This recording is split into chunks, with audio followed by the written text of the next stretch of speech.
Hola, ¿cómo estás? Bueno, mi nombre es Martín Blanco, quiero darte la bienvenida a este canal en donde todas las semanas hacemos el repaso de nuestra escuela sabática y ya estamos en la lección número 4, que es para el sábado 27 de julio, y el título de la lección de esta semana es Parábolas. O sea que lo que vamos a estudiar en estos próximos minutos son unas 4 parábolas que aparecen allí en el capítulo número 4 de Marcos. Así que bueno, va a estar muy interesante. A mí en lo personal me gustan mucho las parábolas de Jesús y creo que vamos a sacar varias enseñanzas interesantes y prácticas para nuestra vida. Así que bueno, te invito a que te quedes hasta el final de este video, que te puedas suscribir también a este canal y que puedas también dejar algún comentario y compartir este video allí en tus redes sociales. Así que bueno, vamos a comenzar entonces. Bueno, vamos a comenzar entonces con el desarrollo del capítulo número 4 del Evangelio de San Marcos, donde vamos a encontrar esta serie de parábolas. Pero antes, déjame compartirte una breve definición acerca de lo que es o de lo que significa la palabra parábola. La parábola en sí es un recurso bastante recurrente de parte de Jesús a la hora de predicar, de dar a conocer sus enseñanzas. En forma sencilla, una parábola era utilizar algo que era conocido para la mente de las personas, de los oyentes de Jesús, algo conocido, algo que estaba relacionado a lo cotidiano, al diario vivir, y de eso conocido Jesús le enseñaba algo desconocido. En este caso, las verdades que tenían que ver con lo eterno, ¿sí? Entonces, hay una definición que tiene que ver con lo etimológico de esta palabra, que es la palabra parábola, que es una palabra griega y está compuesta por dos partes. La primera parte tiene que ver con un prefijo, que es el prefijo para, ¿sí? Que significa al margen de o al lado de. Y luego está el verbo volé, que es arrojar o arrojado. Este verbo volé deriva a su vez del verbo valei, que significa arrojar o lanzar con fuerza. O sea, parábola en una traducción literal significa arrojar al lado de. ¿Qué es lo que encierra justamente esta idea de lo que hacía Jesús? O sea, él arrojaba o dejaba una enseñanza de algo conocido para enseñar luego algo desconocido, algo nuevo para las personas. Y a través de esta historia, de la historia del sembrador, Jesús utiliza esta imagen del sembrador, que era algo muy conocido en aquel tiempo, en el antiguo cercano oriente, en los tiempos de Jesús. La gente vivía mucho de lo que la naturaleza misma producía, ya sea la agricultura, la pesca, la ganadería.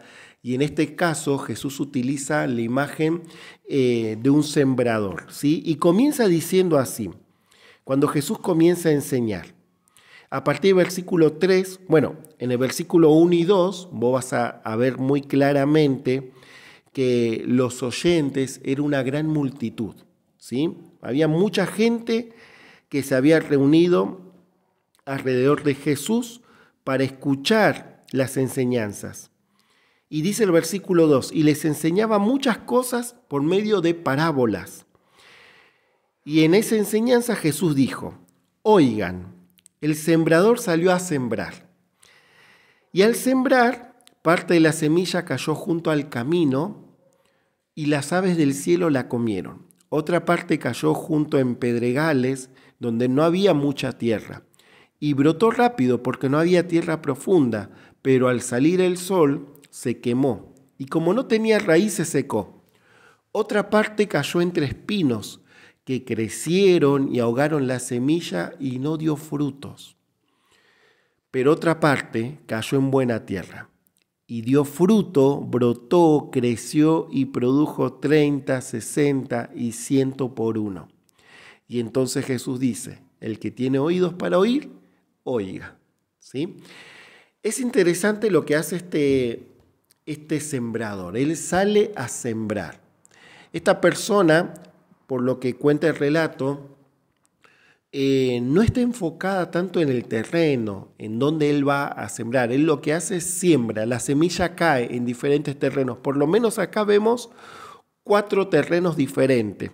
El camino, la semilla que cae en el camino, la semilla que cae junto a pedregales, la otra parte que cae entre espinos y la cuarta semilla que cae en una buena tierra, y cada terreno va a determinar el futuro de esta semilla. Y acá hay una enseñanza muy, muy interesante, ¿no? Porque vos fíjate que Jesús en estos primeros 9 versículos, una vez que Él cuenta o relata esta parábola, Él no da una interpretación allí inmediatamente explicando justamente lo que significa esta parábola. Eso lo hace frente a una gran multitud. Se ve que para muchos fue clara la enseñanza de Jesús, sino que Jesús recién en el versículo 13 explica detalladamente la parábola, que es lo que vamos a compartir ahora en unos minutos. Pero si nosotros tomamos esto, que Jesús lo dice más adelante, que la semilla es la palabra de Dios, es interesante ver que el sembrador, el que distribuye la semilla, el que distribuye la palabra, no se fija tanto en dónde va a caer la semilla, sino que él cumple con su misión de sembrar. ¿Sí? Él siembra.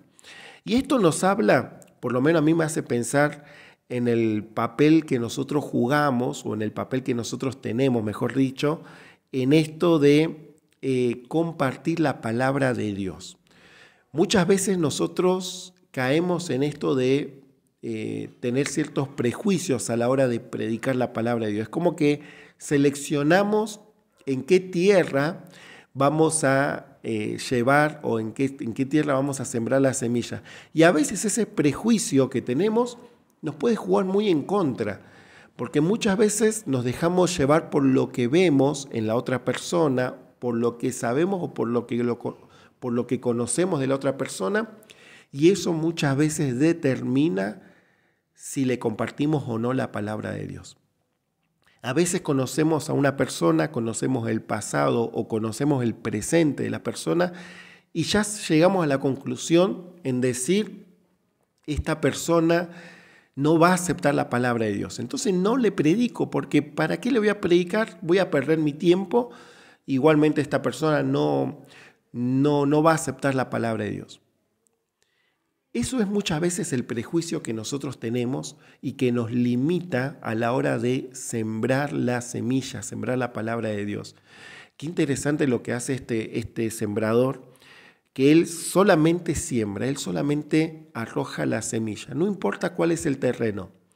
El tiempo va a determinar qué es lo que va a suceder con esa semilla, pero él no deja de cumplir su rol como sembrador. Y qué bueno sería que cada uno de nosotros pudiéramos dejar de mirar un poco el terreno, ¿sí? En ese sentido. Yo sé que hay estrategias, hay formas en las que uno va viendo de la manera en que la semilla o el evangelio sea más efectivo. Pero a veces en nuestro afán de decir qué personas son más receptivas que otras, corremos el riesgo de dejar de sembrar en corazones de personas que a lo mejor están preparadas a través del Espíritu Santo para recibir el evangelio. Y a nuestro criterio pareciera que no, y dejamos de sembrar, dejamos de cumplir la palabra, dejamos de cumplir con la misión de Dios en esos lugares o en esas personas, ¿no? Y qué triste que caigamos en eso, ¿no? Dice después, el versículo 13 cuenta que Jesús empieza a hacer la explicación de esta parábola, pero no la hace frente a una multitud, sino que lo hace a un grupo más reducido, ¿no? A un grupo de personas que estaban allí acompañando a los 12 discípulos. Allí dice, en el versículo 13, entonces les dijo, ¿no entienden esta parábola? Entonces, ¿cómo entenderán las otras parábolas? El sembrador es quien siembra la palabra, dice Jesús. Los de junto al camino son los que oyen la palabra, pero después viene Satanás y la quita de sus corazones, donde había sido sembrada. Los que son sembrados en pedregales son los que al oír la palabra la reciben con gozo, pero no tienen raíz en sí. Antes son de corta duración y cuando viene la tribulación o la persecución por causa de la palabra, enseguida tropiezan. Y Jesús sigue explicando, versículo 18 dice, los que son sembrados entre espinos son los que oyen la palabra, pero los cuidados de este mundo, el engaño de las riquezas y otras codicias entran y ahogan la palabra y no dan fruto. Y termina diciendo, en cambio, los que fueron sembrados en buena tierra son los que oyen la palabra, la reciben y dan fruto. ¿Sí? Qué interesante que el terreno en sí es la vida de cada uno de nosotros. Todos nosotros recibimos la palabra de Dios. Dios utiliza distintos métodos, distintas estrategias, distintas personas para que su palabra pueda ser llevada y sembrada en los corazones de las personas. Pero al fin y al cabo somos nosotros los que decidimos qué vamos a hacer con esa semilla, qué vamos a hacer con la palabra de Dios. Obviamente que el enemigo va a hacer su parte para que esa semilla no germine, no crezca en nuestra vida.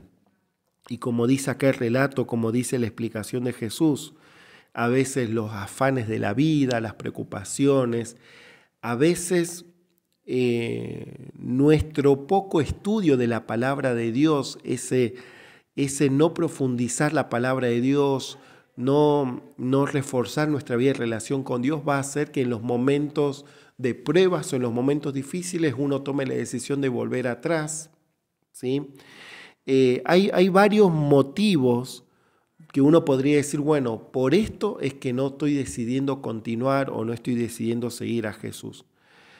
Pero creo que estamos en un tiempo en donde necesitamos más que nunca poner nuestra vida delante de Dios, poner nuestro corazón a Dios y pedirle que Él nos ayude a hacer esa buena tierra, esa tierra receptible a la palabra de Dios, tener un corazón receptible a las verdades de Dios y tener el deseo de ser guiado, moldeado por el Señor para que nuestra vida pueda reflejarse la voluntad de Dios y de esa manera en nuestra vida se pueda cumplir ese propósito que Dios tiene para cada uno de nosotros, ¿sí?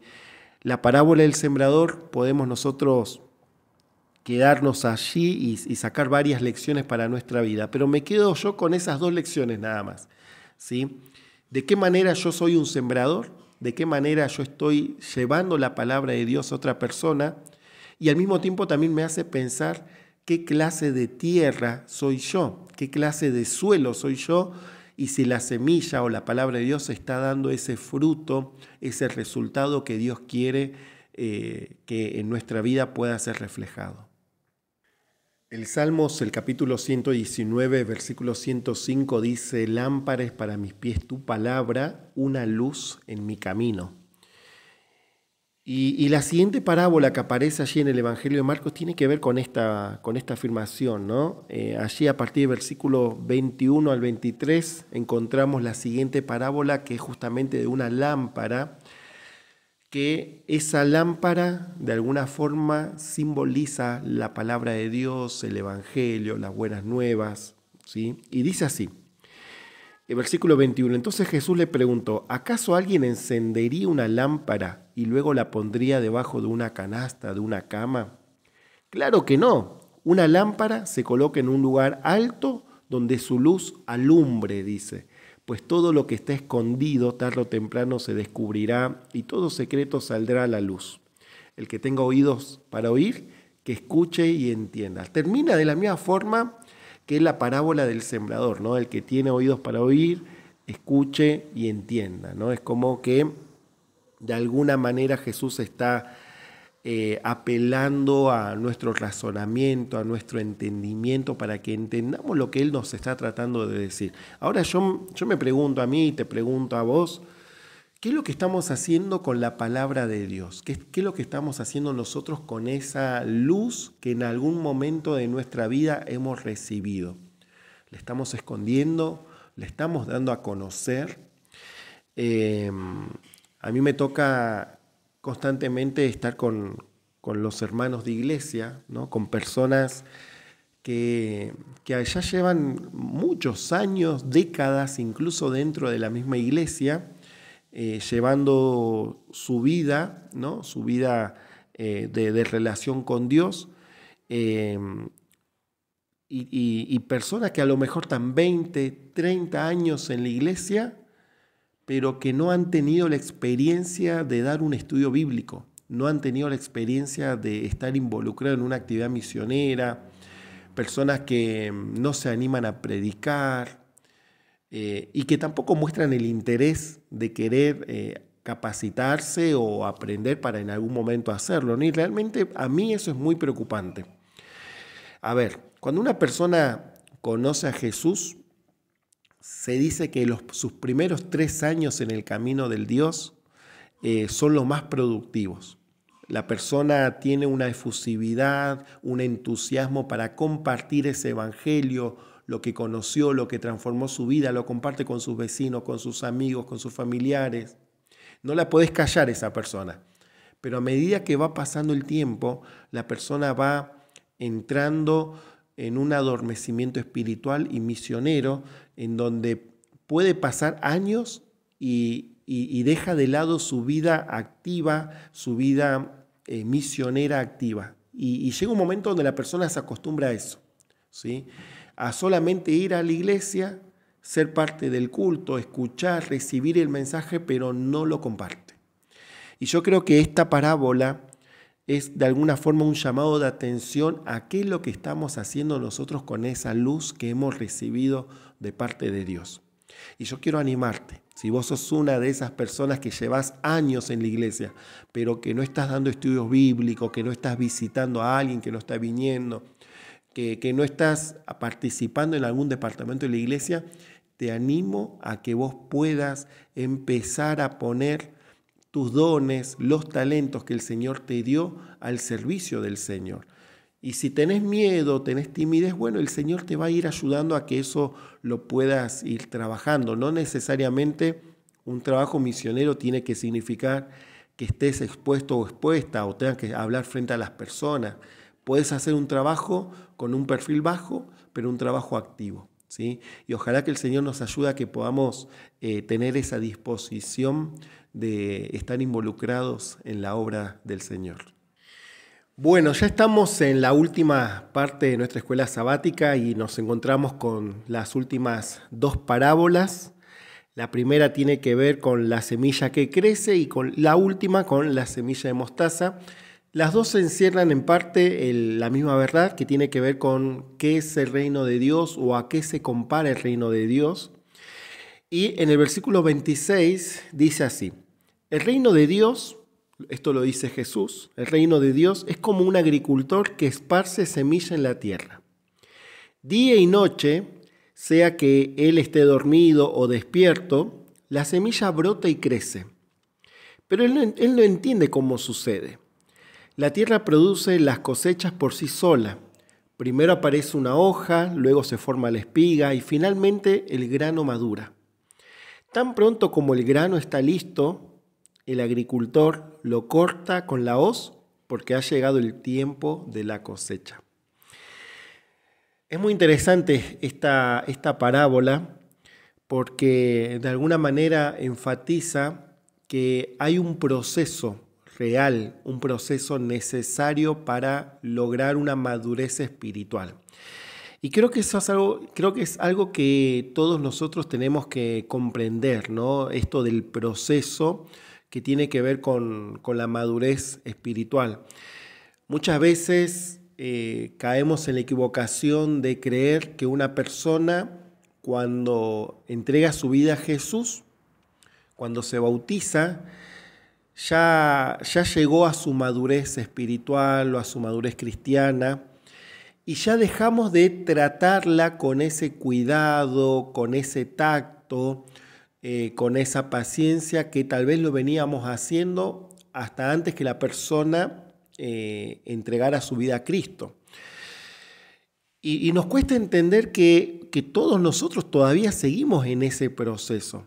O sea, no importa cuántos años hayan pasado desde el momento que hayamos entregado nuestra vida a Jesús, en nuestra vida existe un proceso que tiene como finalidad crear en nosotros o asemejarnos en carácter a la vida de Cristo. Y todo cambio que ocurre en nuestra vida es en base a ese proceso. Y como todo proceso lleva un tiempo, ¿sí? A veces nosotros estamos muy preocupados por los cambios, por los avances que una persona logra, ¿sí?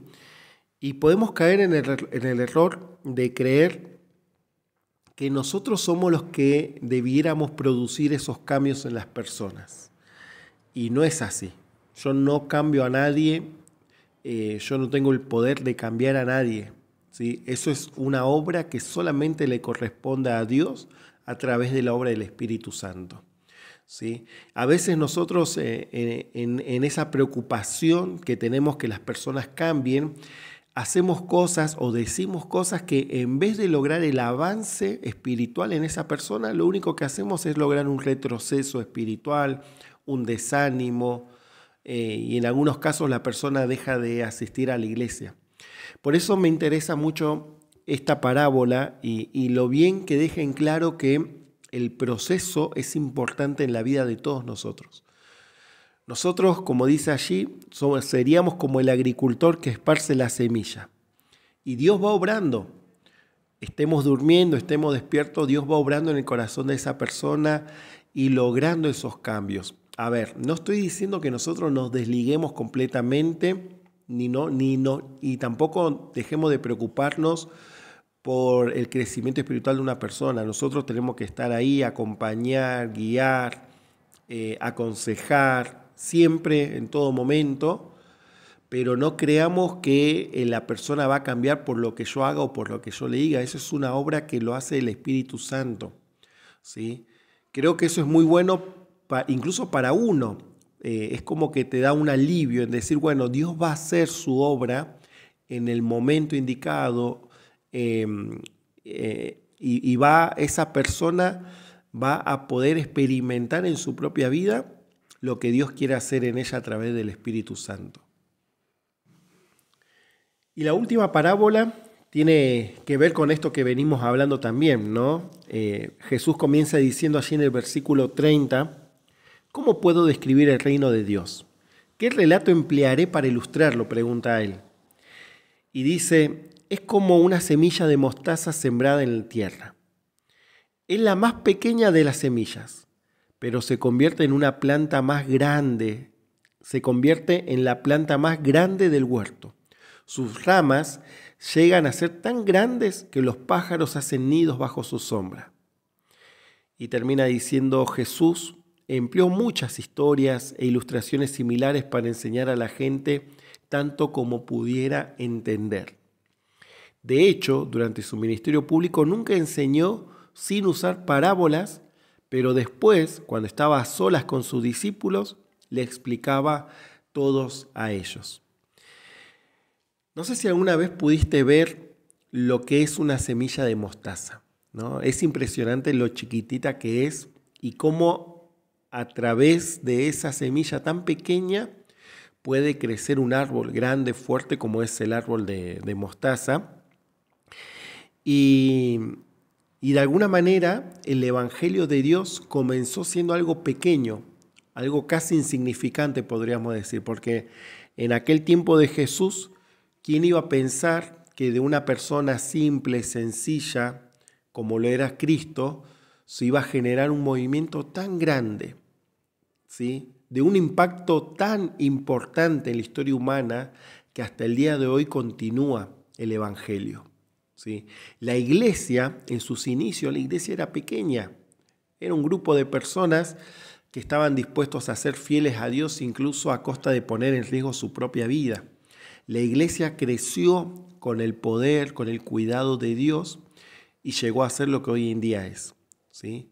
Hoy en día existen miles, millones de cristianos, de personas que están esperando a Cristo venir por segunda vez, preparándose para recibir a Cristo por segunda vez.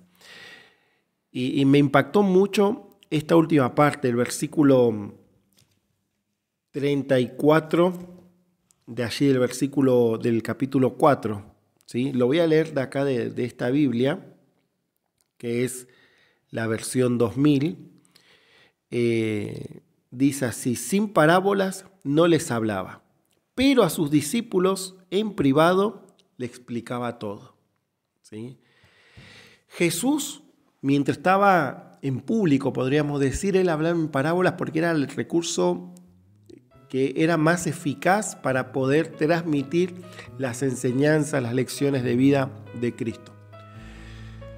Pero en la intimidad, Jesús hablaba con sus discípulos sin necesidad de parábolas. Jesús les hablaba directamente.